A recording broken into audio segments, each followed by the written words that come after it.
Jasmine Crockett had planned a quiet Sunday morning, sifting through district casework, catching up on emails, maybe even cooking something substantial for once.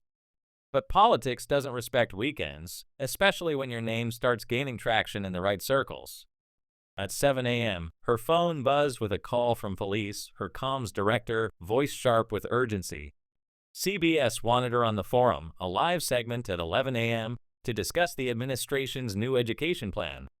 Jasmine paused, rubbing sleep from her eyes. The forum wasn't just any show. It was hosted by Carson Weaver, a journalist known for his calm, surgical precision, the kind who let guests unravel themselves with their own words before pinning them with a fact they assumed was buried. She'd seen him dismantle senators and CEOs alike. "Why me?" she asked. Felice didn't hesitate. Your floor speech on the voucher bill went viral, Twitter, TikTok, Reddit. Weaver wants someone who'll bring fire. Jasmine exhaled. Education wasn't just policy to her, it was personal. Her mother taught in Oak Cliff for 25 years, scraping by, buying supplies out of pocket, walking kids home when parents couldn't. She knew the stakes weren't abstract, they were in the faces of students and teachers. "All right," she said. "Tell them I'm in." In the car to the Dallas studio, Jasmine thumbed through her notes, Title I funding stats, voucher program data, no full team feeding her lines, just her brain and years of keeping receipts. The studio was cold, lights sharp, and Weaver greeted her with a polished smile. "Congresswoman Crockett, thanks for making time." She nodded, sensing the weight of the moment. The forum was a high-stakes arena, and she wasn't naive. Weaver's assistant leaned in, whispering, "Heads up, President Vance might join via satellite. They're working out timing." Jasmine's eyebrows lifted, but she stayed composed. Vance, the architect of the policies she'd been railing against, wasn't part of her prep. Still, she'd learned long ago that being underestimated was her edge. Let them think she was unprepared. As the intro music faded and the red light blinked on, Weaver launched in. "Congresswoman, the administration says Title I funding is outdated, pushing for performance-based incentives. You've called it a cover to defund poor districts. What's the evidence?" Jasmine didn't flinch. "It's not about outdated models. It's about redirected priorities. The plan cuts $4.3 billion from schools serving the neediest students, rerouting it to vouchers for private and religious schools. In districts where the nearest private school is 30 miles away, what's a voucher worth to a parent who takes the bus?" Weaver nodded, but his eyes flicked to his left, stalling for Vance's feed. "What's the endgame?" he pressed. "Freedom for whom?" Jasmine shot back. "If you're in El Paso or East St. Louis and your school loses funding, with no accessible alternative, that's not freedom, it's abandonment dressed up as opportunity." Weaver's earpiece buzzed. "Hold that thought," he said. "We're joined live from Wilmington by President J.D. Vance." The screen flickered, showing Vance in a warm-lit office, U.S. flag behind him. "Good to be here, Carson," he said, smiling too broadly. "Always good to hear from Congresswoman Crockett."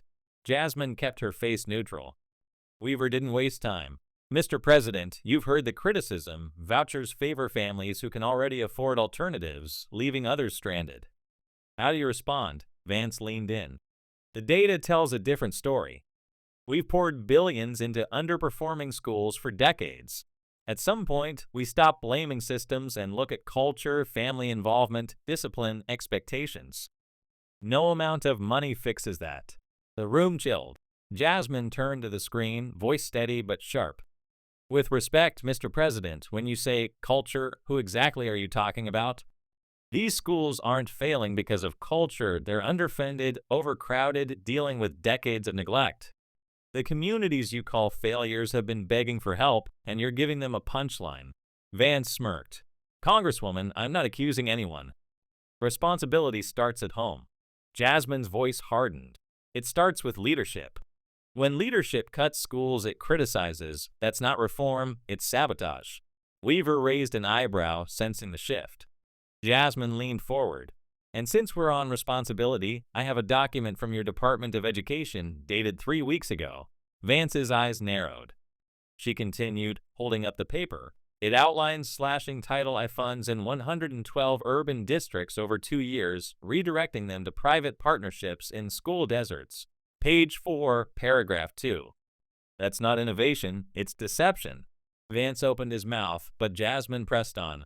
I'll publish this memo within the hour, so let's not pretend this is about culture. It's about control, who gets a good education and who's left behind. Weaver tried to interject, but Vance made a mistake.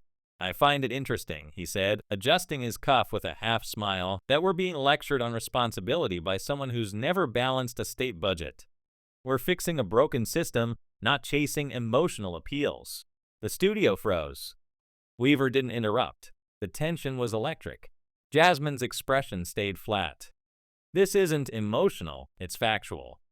You're cutting resources from kids who start at a disadvantage, then blaming them for falling behind. She cited Dallas schools, where black-majority neighborhoods get $300 less per student than white ones 14 miles away. How's that a failure of culture? Vance tried to pivot. We've created scholarship pools for low-income families, working with private entities, Jasmine cut in, which only exist in select areas. Meanwhile, public schools are cutting after-school programs, library hours, staff. In Lubbock, with no transportation to a charter school across town, what's a voucher worth? Nothing. It's an illusion of choice. Vance looked off screen, his calm fraying.